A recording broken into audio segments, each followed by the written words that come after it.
Hoy vamos a ver entonces trastornos endocrinos. Espero que hayan leído la guía lo más que pudieron, lo más que se haya podido. Sé que está un poco larga, pero hay muchas cosas que no necesitamos saber y hay puntos muy importantes de ella. Fíjense que uno piensa, bueno, es la actualización 2016. Bueno, pero resulta que la última actualización de la A es la del 22. Entonces, no ha cambiado nada. ¿Sale? No hay modificaciones a la guía que ahorita estamos nosotros teniendo en México, por eso no se ha modificado tampoco. Siguen siendo los mismos criterios de diagnóstico y los mismos medicamentos para el tratamiento. Por eso, pues puede ser que ustedes digan, 2016 está súper obsoleto, ¿sí? Pero no, sigue siendo los mismos criterios. Ahora, el libro no nos dice muchas cosas sobre cómo hacer el diagnóstico. Por eso no me basé en el libro, ¿ok? Porque está un poquito más así superficial y la verdad es que yo quiero que aprendan ustedes a diagnosticar una diabetes gestacional. Ahora, ¿por qué es tan importante dentro de los trastornos endocrinos? Y creo que es de los más importantes.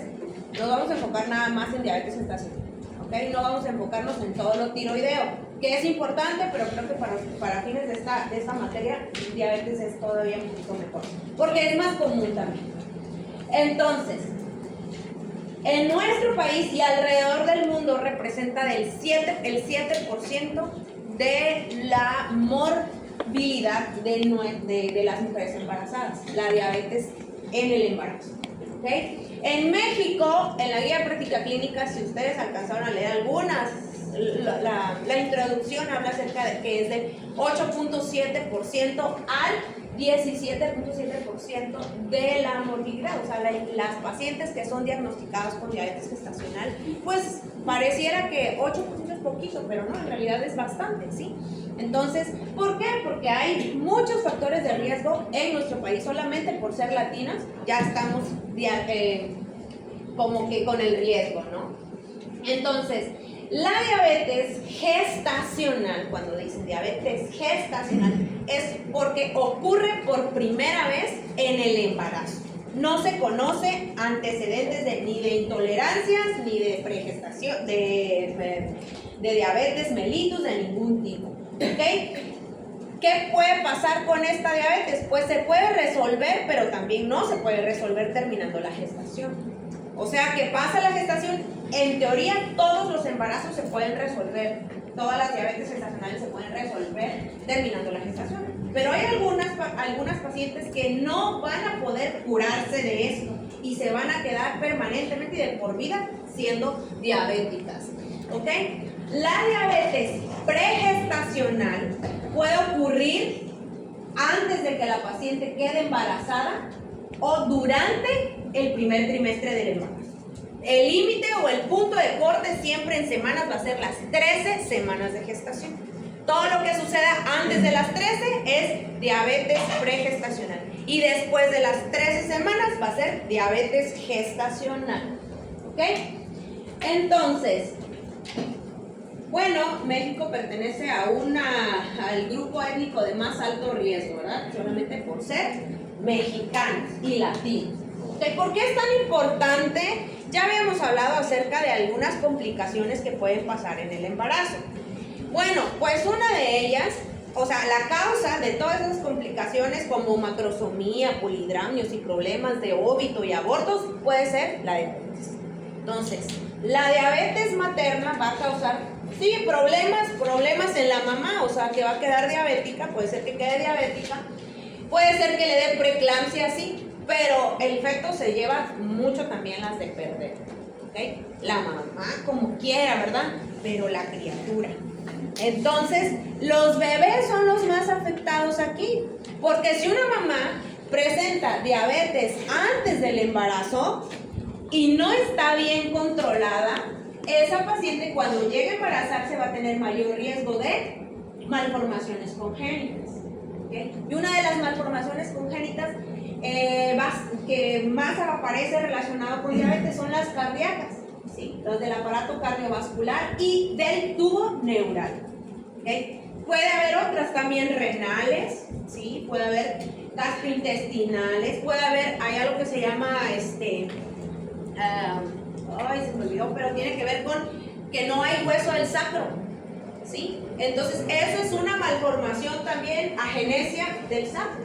Entonces, pues, puede pasar esto. La mayor repercusión de las malformaciones o las malformaciones más comunes relacionadas con la diabetes van a ser las cardíacas y del tubo neural. ¿Qué otra cosa? Ya vimos alteraciones en cuanto al peso y al peso fetal, pues van a haber macrosomías. No es que no vaya a haber tampoco restricciones, sí pueden haber restricciones también con diabetes, pero lo más común es que sea una macrosomía. Puede haber polidramnios, puede haber prematurez, síndrome de insuficiencia respiratoria del bebé, de distrés respiratoria al momento de nacer, hipoglucemias, hipocalcemias, ictericias, abortos consecutivos en aquellas mujeres que no se han controlado y puede que sí llegue a gestarse hasta el final del embarazo, pero puede llegar a haber también óbitos, ¿ok? Entonces, por eso la importancia. ¿Y por qué ocurre esto? ¿Cuál es la causa? Bueno, resulta que el simple hecho de estar en el embarazo y tener hormonas como la progesterona y los estrógenos me van a hacer que yo tenga un estado de resistencia a la insulina, ¿sí? Solamente por el embarazo. Sin embargo, al tener un feto aquí adentro y tener placenta, entonces me va a generar una hormona muy importante. ¿Cómo se llama esa hormona? Lactógeno placentario. Entonces el lactógeno placentario es la hormona más importante relacionada con la resistencia a la insulina y con la de diabetes gestacional. Normalmente en una mujer embarazada que está sana, ¿sí? Que está sana, esas hormonas me van a hacer que la glucosa pues pase, o sea, que me genere un estado de hiperglucemia en el embarazo, que es necesario, ¿sí? Es necesario para que pueda transportarse esa glucosa libremente por el torrente sanguíneo que llega a la placenta. Llega a la placenta y esa glucosa, ¿qué va a pasar? Pues va a ir directamente al bebé, porque el bebé lo necesita para crecer y para que esté saludable, ¿sale? El lactógeno placentario, junto con las otras hormonas del embarazo, van a hacer que no haya mucha afinidad mi glucosa, de la glucosa materna, a sus propias células, a las células de su cuerpo, y no se ocupen. ¿Para qué? Para que tenga disponibilidad para el bebé, para que esa glucosa se vaya al bebé. Eso es lo que ocurre en una mujer sana. En una mujer sana también, su páncreas, el páncreas va a actuar adecuadamente porque va a generar y va a trabajar al doble de lo que trabajaba antes del embarazo. Entonces trabaja al doble para secretar más insulina de lo normal. ¿Para qué? Para regular esos niveles altos de azúcar de glucosa que está manejando la mamá en el embarazo. Pero, aquí viene lo malo, cuando no hay estos mecanismos compensatorios, ¿sí? En una mujer normal. ¿Por qué? Bueno, porque a lo mejor tiene herencia, bueno, no se conoce muy bien, pero sabemos que hay factores de riesgo que ayudan a que estos mecanismos compensatorios pues no actúen adecuadamente. La herencia, antecedentes de intolerancias previas en los embarazos o diabetes previos en el embarazo, el sobrepeso. Entonces, ¿qué va a hacer? Pues el páncreas no va a trabajar igual. No se va a secretar insulina adecuadamente. El cuerpo va a seguir enviando y enviando glucosa al bebé, pero el páncreas de la mamá no va a funcionar adecuadamente y no va a secretar, no va a trabajar al doble como debería trabajar. No secreta tanta insulina para bajar esos y equilibrar esos niveles de glucosa que hay en la sangre. ¿Y ahora qué va a pasar con el bebé entonces? Pues al bebé síganle mandando, porque el bebé tiene que tener sus nutrientes. Entonces, cuando una paciente no está bien, tiene alterada su glucosa, porque tiene ya diabetes pregestacional o diabetes gestacional, la glucosa pasa como Juan por su casa, pasa directamente al bebecito, y el bebé se está hiperestimulando de glucosa, ¿y qué va a pasar? Pues vamos a tener un feto grande y un feto que va a estar acostumbradísimo a tener grandes cantidades de glucosa. Es como las personas que se drogan.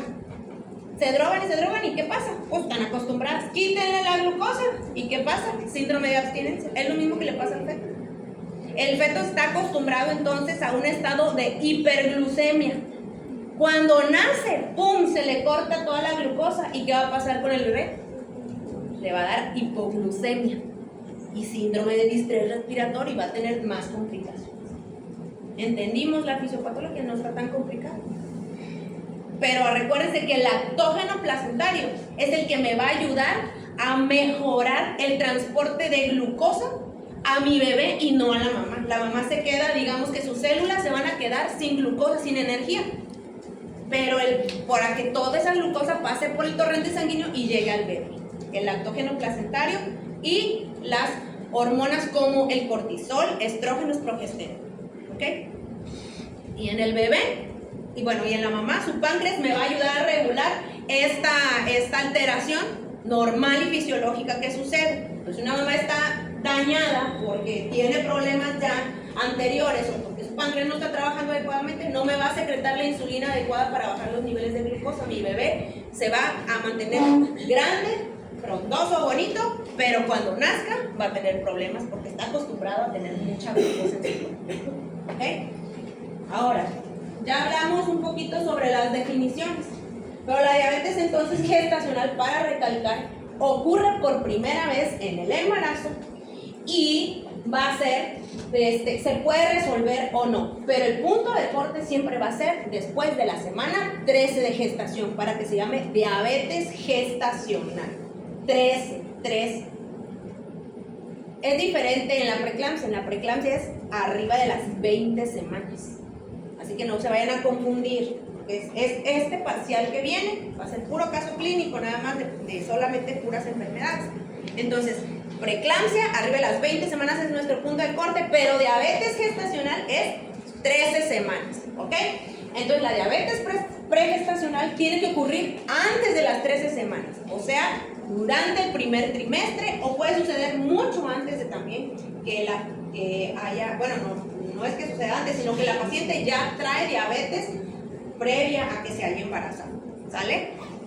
Muy bien.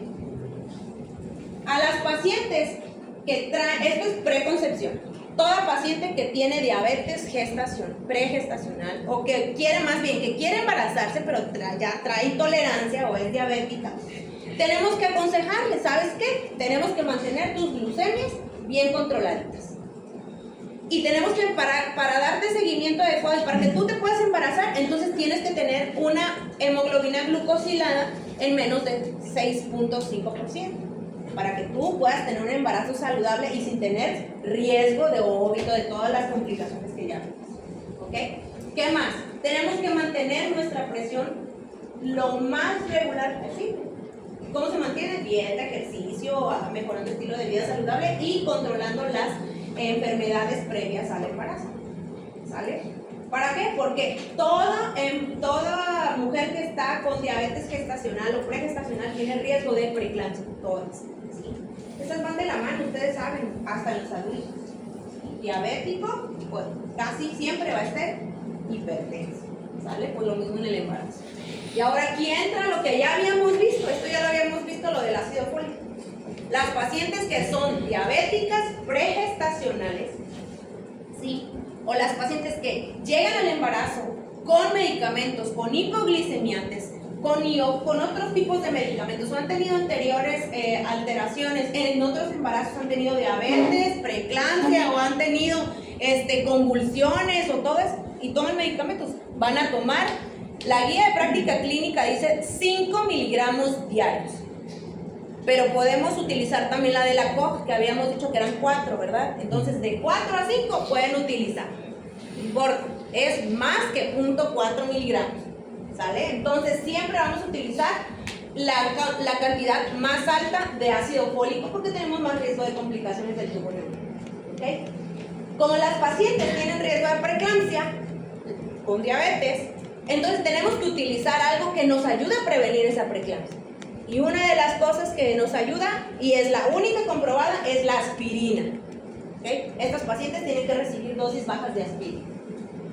A las pacientes que han tenido diabetes tipo 1 previa a un embarazo, se les aconseja que tenemos que estarle dando seguimiento con un perfil tiroideo, porque estas también se pueden complicar con problemas pues, de la tiroides, hipertiroidismo o hipotiroidismo. Y hay pacientes que ya son hipertensas y que necesitan pues seguir con su tratamiento, pero esas pacientes las vamos a ver ya cuando veamos hipertensión, pero aquí la guía de práctica clínica dice que a estos pacientes que si toman IECAS, ¿cuál es? A ver, un IECA, y un ARA2, los ARA, los más comunes. Entonces, si estos pacientes son hipertensas, hay que suspenderle este tratamiento y modificarlo y cambiarlo a otro. Ya lo veremos. ¿Por qué? Porque los IECAS y los ARA2 me van a limitar la perfusión placentaria. Entonces mi bebé puede tener restricción del crecimiento y otras alteraciones que veremos en la siguiente clase. Muy bien. Aquí la tablita no se la tienen que aprender, pero lo que quiere decir es que entre más porcentaje de hemoglobina glicosilada o glucosilada, como le quieran decir, mayor va a ser el riesgo de malformaciones fetales. O sea que si una paciente está totalmente descontrolada, por ejemplo, tiene una hemoglobina glicosilada de 10, pues esta paciente sabe que no se puede embarazar, señora, hasta que usted tenga sus hemoglobinas glicosiladas a menos de 5.6%. Si no, tenemos altos riesgos de abortos, de óbitos y todas las complicaciones más severas. Esta es una clasificación. El libro menciona que para clasificar la diabetes necesitamos saber la clasificación de Priscilla White. ¿Alguna vez lo escucharon ustedes? Bueno, la clasificación de Priscilla White ya no la usamos. ¿Sí? No la usamos, pero pues es para que ustedes vean que esta es específica para diabetes gestacional. Pero eso quiere decir que nos la clasifica de acuerdo a las ciertas complicaciones que puede haber en el embarazo. No es necesaria que se la aprendan, ya no la usamos otras cosas. ¿Va? Entonces, ¿cuándo no debemos decirle a los pacientes, no se va a embarazar, señora? Una hemoglobina glicosilada mayor de 10. Cuando esa paciente tiene cardiopatías que también pueden complicar nuestro embarazo, cardiopatías isquémicas no revascularizadas, ¿verdad? Y estas pacientes también se acompañan de diabetes. Retinopatías, nefropatías, hipertensiones que no mejoren, no se embarazan. Esta semana me llegó, el domingo, llegó una paciente que está chiquita como quiera, pero 19 años. 19 años que pues ya tiene pareja, ¿ya? Su mamá llegó allí y me dijo, doctora, fíjese que quiero preguntarle algo. Es que mi hija se quiere embarazar. Porque, por la edad, pues no, ¿verdad? Pero sí, se quiere embarazar, pero ¿sabe qué? Es que ella hace 3 años tuvo un problema en una válvula del corazón. Entonces, pues no le pusieron prótesis, pero sí estuvo muy grave y estuvo en terapia y no sé qué cosa. Y se quiere embarazar. Entonces, muchachos, cuando hay cardiopatías importantes, ¿qué se le aconseja a la señora? No, señora, no se puede embarazar porque si no le va a ir peor. Recuerden que el corazón es el que lleva el mayor flujo, o sea, el que bombea todo el flujo doble de sangre a ese pobre bebecito. Entonces, ¿qué va a pasar? Puede tener y desencadenar complicaciones la propia mamá y no se puede morir.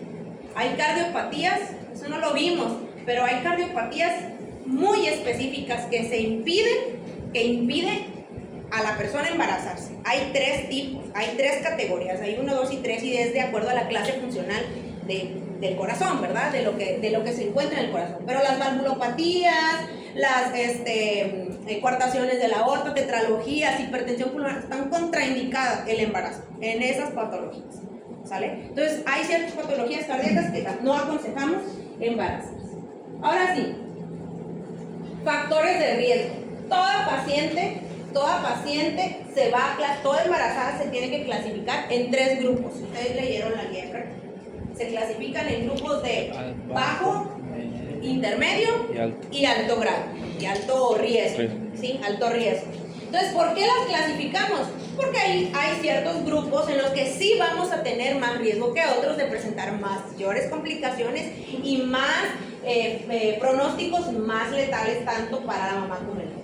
Pero de los factores en generales de riesgo, muchachos, miren, ya dijimos que el ser latinos, asiáticos, nos va a tener en riesgo, ¿ok? Antecedentes familiares, por ejemplo, si mi papá, mi mamá son diabéticos, yo también puedo tener el riesgo de ser diabética en el embarazo.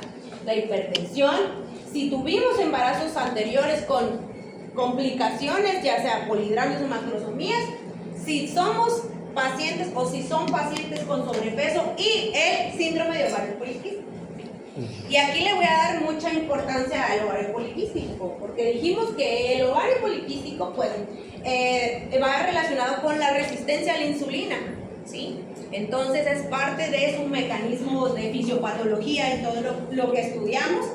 Y estas pacientes me van a poner en más riesgo. Y estos son los grupos de riesgo.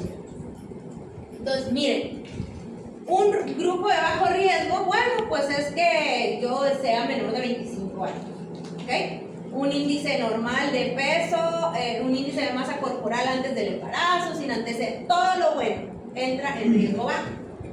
Pero el riesgo alto, miren, obesidad, diabetes en la familia, alteraciones en el metabolismo de la glucosa en el embarazo anterior, síndrome de ovario poliquístico, aquí entra. Espero que haya contestado bien esta pregunta, ¿verdad? Síndrome de ovario poliquístico, fetos macrosómicos, glucosuria. Acuérdense que en el embarazo sí vamos a tener glucosuria, muchachos, sí vamos a tener normalmente, pero tenemos una cifra. Va a ser una glucosuria mínima. Cuando hay una tirita reactiva más de dos crucecitas, es una glucosuria importante y que hay que estudiar, ¿sale? No podemos pasar desapercibidas esas glucosurias. Ok, viene lo bueno y aquí es donde quiero que ustedes pongan mucha atención.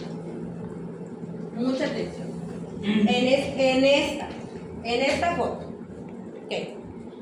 ¿Cómo voy a hacer mi diagnóstico y cómo voy a sospechar? Primero que nada, tengo que, en la primera consulta, en mi primera consulta, todo empieza desde la primera consulta. Por eso es tan importante la primera consulta del embarazo. En mi primera consulta, después de haber interrogado bien a mi paciente, de haber pesado y todo, yo voy a clasificar a mi paciente en qué grupo de riesgo está. ¿Okay?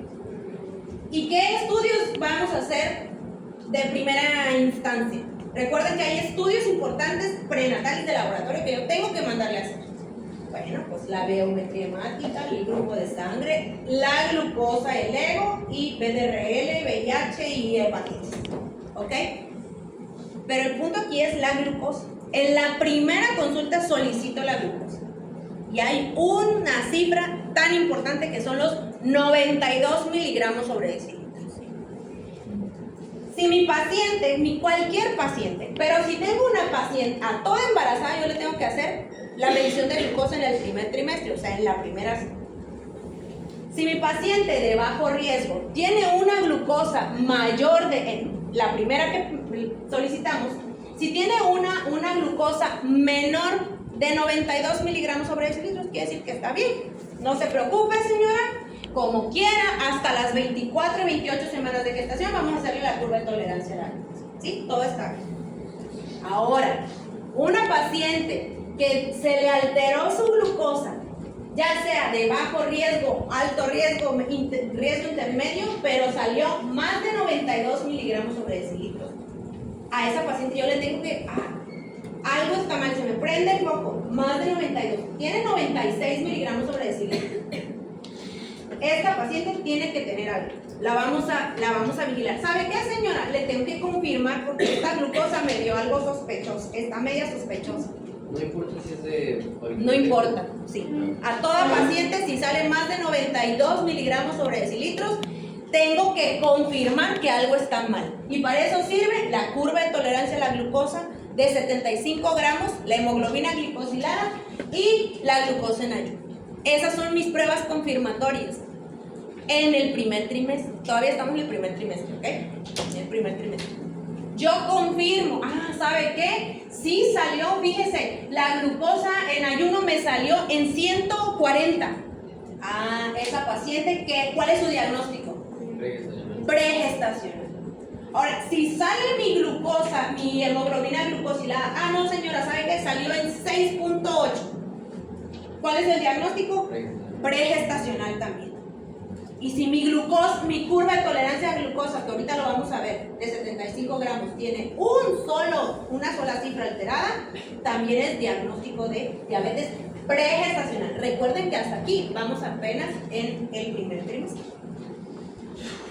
Ahora, aquellas pacientes que tienen riesgo alto o moderado o intermedio, como le quieran llamar, y si en la cita de primera vez su glucosa salió normal, menos de 92, señora, no se preocupe, ahorita estamos bien, pero ¿sabe qué? La tengo que estar vigilando. La voy a vigilar porque es una paciente obesa, es una paciente que ya tuvo diabetes, que me puede volver a hacer diabetes, la tengo que estar checando, no la puedo pasar desapercibida.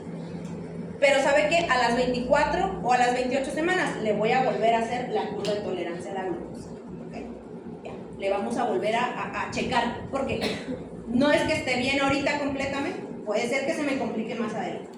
La guía no dice, pero yo personalmente, como pasan bastantes semanas entre el primer trimestre y entre el primer trimestre, no sé, la primera consulta que llegan las 8 semanas, 9 semanas, hasta las 24, 28 semanas pasan mucho. Yo les pongo cada 2 meses, les estoy haciendo su glucosa en ayuno. Glucosa en ayuno para ver cómo va manejándose. Si no es de alto riesgo intermedio y si me sale la glucosa menos de 92, ya no la sigo a las 24 horas. No, o sea, tú le das tu control normal, solo que la curva de tolerancia a la glucosa la vas a hacer hasta la semana 24 y 28. ¿Sí? Sí, Dan, te digo, Juan.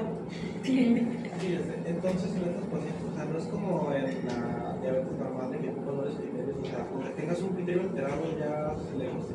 Pero ahorita, esto no son criterios, esto es para ir dándole cómo vamos a hacer el diagnóstico. Esto todavía no es el diagnóstico, ¿eh? Aquí solamente estamos sospechando en pacientes de bajo riesgo y alto riesgo. El diagnóstico se hace con lo que habíamos dicho ahorita, la curva de tolerancia a la glucosa. Pero nada más déjenme terminar esta parte. Entonces, las pacientes de bajo y alto riesgo, a todas, se les va a hacer curva de tolerancia a la glucosa a las 24 y 28 semanas. A todas, independientemente entonces del grupo de riesgo. A todas. Es un protocolo. ¿Por qué, doctora? Porque un doctor me dijo que no me hiciera la curva de tolerancia porque yo no tengo diabetes, no tengo familiares, estoy bien en peso, me dijo que no lo necesito. Entonces, no. La guía de práctica clínica dice que aunque tengas de bajo riesgo, estés en el grupo de bajo riesgo, es el protocolo. Así como el ultrasonido genético y anatómico que se tiene que hacer a todas, bueno, también la curva de tolerancia a la glucosa se tiene que hacer a todas. ¿Ok? Muy bien. ¿Entendimos o no entendimos? Bueno, voy a volver a repetir. Me voy a tomar el tiempo porque quiero que aprendan esto. Entonces, una paciente, a toda embarazada, más bien, toda paciente embarazada tiene que hacerse su glucosa en ayuno en la primera visita. Ese es el punto número 1, ¿ok? No se nos debe pasar. Ahora, a toda paciente, no importa si es de alto o bajo riesgo, me sale mayor de 92 miligramos sobre decilitros en mi primera consulta, esa paciente yo le tengo que confirmar que algo está mal, ¿verdad? Lo voy a confirmar con 3 estudios. ¿Cuáles son los 3 estudios? La glucosa, la curva de tolerancia de 75 gramos y hemoglobina glucosilada, o si no tengo ese recurso en mi ranchito, bueno, una glucosa en ayuno de otra vez. Si salieron normales, bueno, me voy a esperar hasta la semana 24 y 28 de gestación para volver a hacerle la curva de tolerancia a la glucosa. ¿Okay? Esa sí o sí se tiene que hacer a toda mujer embarazada. Pero si es una paciente de alto riesgo o de bajo riesgo que salió con una glucosa alterada, dijimos que vamos a confirmar. Si la confirmación salió alterada, salió una hemoglobina de 7, es diabetes ¿qué? Pregestacional, porque recuerden que estamos empezando, apenas es nuestra primera consulta. Todo lo que sea confirmatorio, todo lo alterado antes de las 13 semanas va a ser diabetes pregestacional. Si mi paciente, ya sea de bajo riesgo o alto riesgo, salió normal la primera glucosa, bueno, La voy a dejar hasta la semana 24 y 28 para hacerle la curva de tolerancia a la glucosa. ¿Ok? Preguntas. Entendimos. Eso es lo que me refiero, porque es que está diciendo de que, o sea, si te sale un valor alterado ya es pregestacional. Ah, bueno, pero estamos en pregestacional. O sea, pero Todavía no vemos ese diabetes es el gestacional. diagnóstico como tal de pregestacional. Ah, bueno, pregestacional sí, porque es las 13 semanas. Pero ahorita no hemos visto los valores de las curvas y cómo vamos a hacer el diagnóstico de diabetes gestacional. Ajá. ¿Eso tiene algún nombre para, o sea, los criterios tienen algún nombre? No, eso es no, este seguimiento nada más es como, esos son los pasos que tú tienes que hacer para sospechar diabetes pregestacional o más bien de que alguna paciente con factores de riesgo pueda padecer diabetes gestacional o diabetes pregestacional. Pero no son criterios diagnósticos. Ahora, los criterios diagnósticos estos no tienen un nombre tampoco. Pero hay dos formas de hacer el diagnóstico de diabetes gestacional. Gestacional. ¿Okay? Esto quiere decir que en mi primera consulta salió todo bien, ya no tuve que hacer nada. ¿Ok? Todo bien, darle seguimiento a esa paciente. Llegan las 24, 28 semanas y entonces a toda paciente le voy a hacer la curva de tolerancia a la glucosa. A toda paciente. Hay dos formas de hacer el diagnóstico. La guía dice de un paso y de dos pasos. De un paso quiere decir que le voy a hacer una curva de tolerancia a la glucosa de 75 gramos. Y ya, ¿sale? Las cifras, o sea, se da a tomar a la paciente algo bien dulce. ¿Sí? Antes me acuerdo que no tenía un sabor así, el sabor más dulce del mundo, que te causaba muchas náuseas. Ahorita pues ya, ya se les pone así como que, no sé, un saborcito y ya sabe más ácido, un cítrico para evitar que te den náuseas a las pacientes. Pero a las pacientes entonces se les toma 3 muestras de sangre.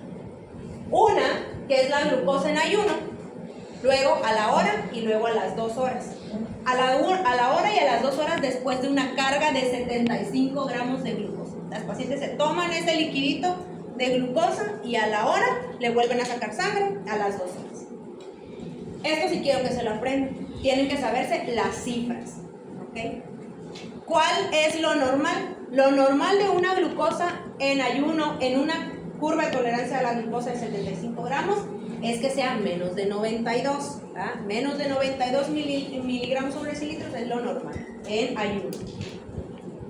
A la hora de la poscarga debe ser menos de 180, es lo normal. Menos de 180 miligramos sobre decilitros. Y a las 2 horas después de la poscarga debe ser menos de 153 miligramos sobre decilitros. ¿Okay? Todo lo que salga arriba de esas cifras van a ser diagnóstico, porque una sola cifra alterada en este diagnóstico de un solo caso, una sola cifra me da el diagnóstico para diabetes gestacional.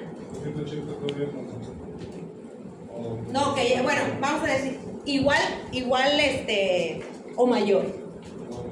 O igual o mayor a 180, 153. Si una paciente llega a 92, uy, estamos con que o lo es o no lo es, pero si tiene 92.5, pues ya, le haces el diagnóstico. Eso ya lo estamos haciendo en la 24-28, ¿no? Sí, este es en la 24-28. Pero también recuerden que para confirmar, en el primer trimestre hay curva de tolerancia de 75 gramos, son los mismos valores. ¿Okay? Son los mismos valores. Entonces, doctora, si sale alterado la curva en ayuno que toman en la primera cita, también utilizamos este. Sí, podemos utilizar 3 cosas, lo que tengas a la mano. La curva de tolerancia, la hemoglobina glicosilada o una glucosa en ayuno. Pero si no está alterada, esperamos hasta el. Sí, exactamente. Si no está alterada en el primer trimestre, nos esperamos hasta las 24 semanas. Ya en las 24 semanas, si tenemos una sola cifra de esta alterada, una sola cifra, pues entonces vamos a hacer el diagnóstico de diabetes gestacional en un solo paso, o sea, en un solo método, ¿sale? Como es la carga de 75. Ahora, en 2 pasos, bueno, también tengo que hacer la aclaración de que la de 75 gramos generalmente está en medios privados. En medios privados tenemos la curva de tolerancia a la glucosa de 75 gramos. Hay algunos hospitales que ya la están manejando. En mis tiempos de residencia, y creo que todavía aquí en el general, solamente tienen la de 2 pasos. O sea, solamente se hace tenemos una carga de glucosa de 100 gramos. Ahora, pero les voy a decir cómo se hace la de 2 pasos. Bueno, la paciente de alto riesgo que no tuvo problemas en el primer trimestre llega a las 24 semanas y se va al IMSS. Y entonces, en el IMSS le dice, ¿sabe qué, señora? No tengo la de 75 gramos, pero ¿sabe qué? Lo primero que va a hacer es que ahorita tiene chance. Sí. ¿Viene en ayuno? No, bueno, no importa. Le voy a dar una carguita chiquita de 50 gramos de glucosa. Eso se llama la prueba de tamizaje. ¿Sí? De 50 gramos. Le voy a dar esa. ¿Está en ayuno? No importa, no se preocupe. No necesitamos estar en ayuno con el tamizaje. Se la voy a dar. ¿Sí? Esta prueba de tamizaje, como su nombre lo dice, es tamizaje. O sea, es de sospecha. ¿Ok? Es de sospecha. Toman la carguita de glucosa. A la hora de la carga me sacan sangre. ¿Y sabe qué, señora? Le salió en 142 la glucosa. Entonces mis sospechas están, pues, o sea, sí estoy todavía más sospechosa, ¿verdad? Porque salió alterada la prueba del tamizaje. Más de 140 es de sospecha y la voy a confirmar. Señora, ¿sabe qué? Va a tener que quedarse. O viene mañana más bien. El día siguiente o a la semana, no sé.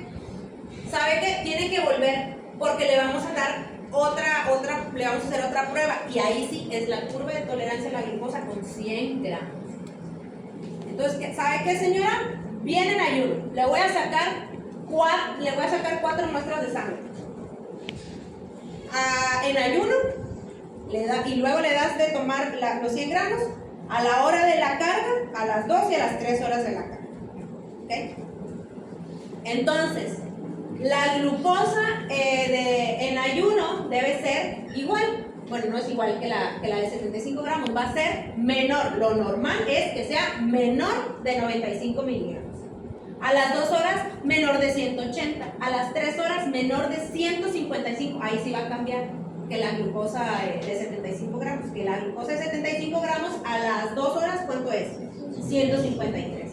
Pero en la de 100 gramos es 155. Y a las 3 horas, tiene que ser menos de 140. ¿Ok? 140 miligramos sobre 100. 2 valores alterados me van a dar el diagnóstico. Pero ¿sabe qué? ¿Sabe qué, señora? Bueno, otra paciente, ¿no? Le da su tamizaje de 50 gramos. A la hora le tomas la glucosa. 180 miligramos. ¿Sabe qué, señora? No, con usted ya no vamos a necesitar la pruebita confirmatoria porque ya está muy alta su glucosa. Arriba de 180 un resultado del tamizaje es diagnóstico de diabetes gestacional. Arriba de 180. Otra paciente, 36 años, está embarazada y le hacen su prueba de tamizaje, gordita, obesa. ¿Sabe qué? Salió a la hora de su tamizaje de 50 gramos, me salió 73 miligramos, 173. ¿Sabe qué, señora? Tampoco va a necesitar usted una pruebita ya, una pruebita confirmatoria. Usted ya es diabética gestacional, ¿cómo la ve? Porque, no, ¿sabe qué? Tiene arriba de 30 años. Arriba de 30 años, si sale más de 170 miligramos sobre cilindros, también es confirmatorio. ¿Sí? Ya nos hacen el diagnóstico. Así que, muchachos, así se hace el diagnóstico de diabetes gestacional. Es un rollo y lo van a entender a lo mejor mucho mejor después. Pero ayer estaba poniéndole un caso clínico de diabetes gestacional al interno. Ay, doctora, dice. Sí, a Joaquín, porque es el que está rotando conmigo. Y al pobre Joaquín le toca todas las repasos. Ay, doctora, ahora sí se ve diferente el panorama. Ahora sí, hoy lo entendí. Apenas, imagínense. Pero sí, o sea, ya uno va agarrando madurez y uno va agarrando también experiencias de las rotaciones a donde van a ir. Por eso ya es mejor el panorama cuando uno ya está en el interno. Pero como quiera, ustedes, si tienen dudas ahorita, pues es el momento de aclarar. Las voy a volver a confirmar. Me voy a tomar toda esta hora, a ver cuánto falta para el break.